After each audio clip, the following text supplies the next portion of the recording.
আলহামদুলিল্লাহ আলহামদুলিল্লাহ রাব্বিল আলামিন ওয়াসসালাতু ওয়াসসালামু আলা মান লা নাবিয়্যা বা'দ আম্মা বা'দ ফাআউযু বিল্লাহি মিনাশ শাইতানির রাজীম বিসমিল্লাহির রহমানির রহিম ওয়া মাকারু ওয়া মাকারাল্লাহ ওয়াল্লাহু খায়রুল মাকিরিন সাদাকাল্লাহুল আযীম। ঐতিহ্যবাহী দ্বীনি শিক্ষা প্রতিষ্ঠান নোয়াখালী ইসলামিয়া কামিল মাদ্রাসার উদ্দেশ্যে আয়োজিত আজকের এই জুলাই বিপ্লবের আহত এবং শহীদদের স্মরণ সভা ও সাংস্কৃতিক অনুষ্ঠানের সম্মানিত সভাপতি, আমাদের সকলের শ্রদ্ধেয় উস্তাদ অর্থ মাদ্রাসার প্রিন্সিপাল হাফেজ মাওলানা ওহিদুল হক হাফিজাহুল্লাহ, মঞ্চে উপবিষ্ট রয়েছেন আমাদের শ্রদ্ধেয় জামাতুল উস্তাদ বৃন্দ, আমার সামনে উপবিষ্ট দূর দূরান্ত থেকে আগত জ্ঞান পিপাসু ছাত্র ভাইয়েরা, শুরুতেই আমার অন্তরস্থল থেকে সালাম গ্রহণ করুন। আসসালামু আলাইকুম ওয়া রাহমাতুল্লাহি ওয়া বারাকাতুহু। সর্বপ্রথম শুকরিয়া জ্ঞাপন করছি মহান রব্বুল আলামিনের দরবারে, যিনি আমাদেরকে একটি জুলুমবাজ সরকার থেকে মুক্ত করে আমাদেরকে শান্তিপূর্ণভাবে দু একটি কথা বলার তৌফিক দিয়েছেন।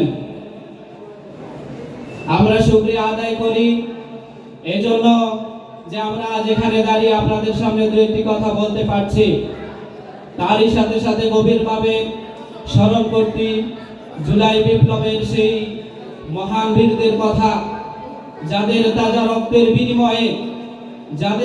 রক্তের বিনিময়ে আজ আমরা এই সুন্দর একটি পরিবেশে আমরা উপস্থিত হতে পেরেছি। যদি তারা রক্ত না দিত, তাদের রক্ত যদি তারা বিলিয়ে না দিত, হয়তো আজকের এই অনুষ্ঠান হতো না।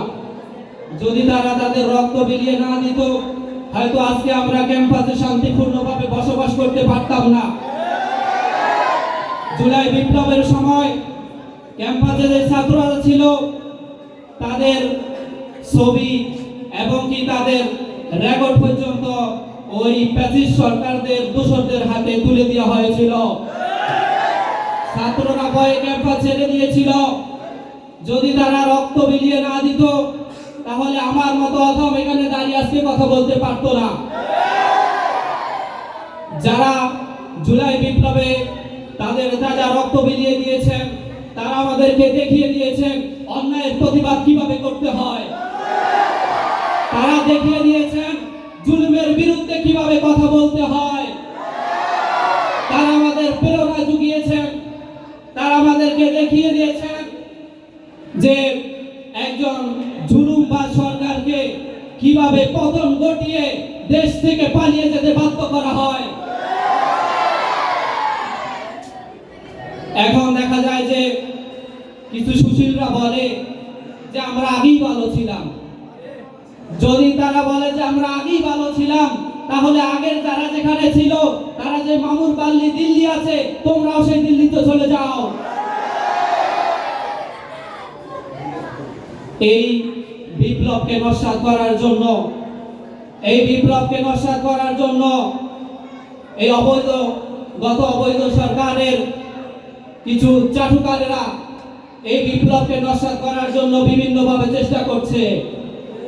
তারা কখনো আনসার বেশে হাজির হচ্ছে, তারা কখনো সনাতনী বেশে হাজির হচ্ছে, তারা কখনো রিকশাওয়ালা বেশে হাজির হচ্ছে, সর্বশেষ তারা চট্টগ্রামে ইসকন বেশে হাজির হয়েছে। আমরা তাদেরকে হুঁশিয়ারি উচ্চারণ করতে চাই।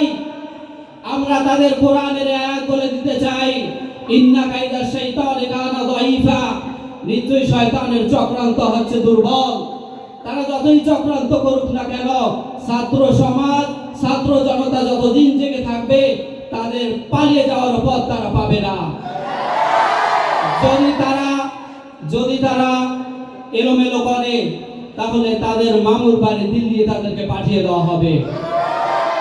সর্বশেষ আমি বলতে চাই যে যারা এই বিপ্লবে প্রাণ দিয়েছে, তারা আমাদেরকে পথ দেখিয়ে দিয়েছেন। আমরা সর্ব অবস্থায় আমরা ঐক্যবদ্ধ থেকে সব রকমের চক্রান্তকে আমরা মোকাবেলা করবো ইনশাআল্লাহ।